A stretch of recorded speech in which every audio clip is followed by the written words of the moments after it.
সম্মানিত ভিউয়ার্স, এখন আমি আলোচনা করব যে এক ইহুদি কন্যা বিসমিল্লাহির রহমানির রহিমকে এমনভাবে সে গ্রহণ করলো মনে প্রাণে যে তাকে তার পিতা ফাঁসি দেওয়ার চক্রান্ত করলেও আল্লাহ পাক রব্বুল আলামিন তাকে খুবই আশ্চর্যভাবে তাকে বাঁচিয়ে দিলেন। সুবহানাল্লাহ। তৎকালীন সময়ে এক ইহুদি ছিল,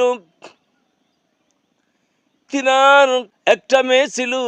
সেই মেয়েটা তার পাশের বাড়িতে একটা মাওলানা ওয়াজ করেছিল বিসমিল্লাহির রহমানির রহিমের যে কি ফজিলত কি মর্যাদা এ বিষয়ে। এই ওয়াজ করার দরুন সে মহিলা সেই ওয়াজে পাগল হয়ে গেল, সে মুগ্ধ হয়ে গেল ওয়াজের জন্য। সে মুগ্ধ হয়ে গেলে শেষ পর্যন্ত সে ইসলাম ধর্ম গ্রহণ করবে এই সিদ্ধান্ত নিল। নেওয়ার পরে সে ইসলাম ধর্ম গ্রহণ করলো, কারণ সে জানে তার পিতামাতা ইসলাম ধর্ম গ্রহণ করার জন্য কখনো তাকে সায় দেবে না, কখনো রাজি হবে না। এজন্য স্বেচ্ছায় সে ইসলাম ধর্ম গ্রহণ করল। এরপরে তার পিতা সেই সময়কার একজন বাদশার মন্ত্রী ছিল। মন্ত্রী থাকলে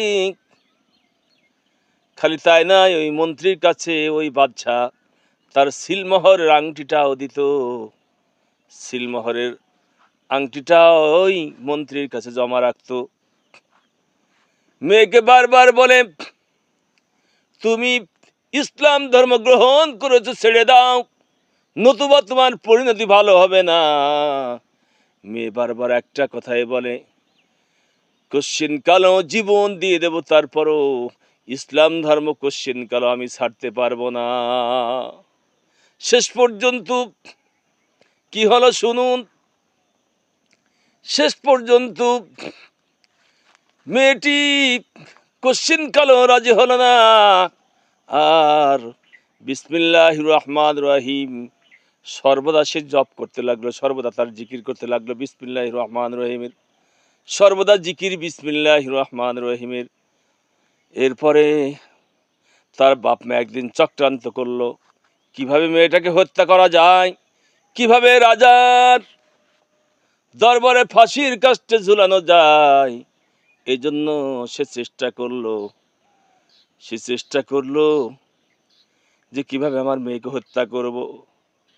এরপরে সে একদিন চক্রান্ত করলো, আমি আংটিটা মেয়েকে দেব, আংটিটা মেয়ের কাছে দেব। দেওয়ার পরে মেয়ে কোথায় রাখে দেখব, দেখার পরে সেই আংটিটা আমি চুরি করে নিয়ে সেটা আমি নদীতে ফেলে দেব। মেয়ে আর দিতে পারবে না, আর বাদশাও তাকে ছাড় দেবে না, যেহেতু আমরা পিতামাতা নিজেরাই সাক্ষী আমার মেয়েই হারিয়ে ফেলেছে। আর বাচ্চা তাকে অবশ্যই ফাঁসির কাস্টে ঝুলাবে।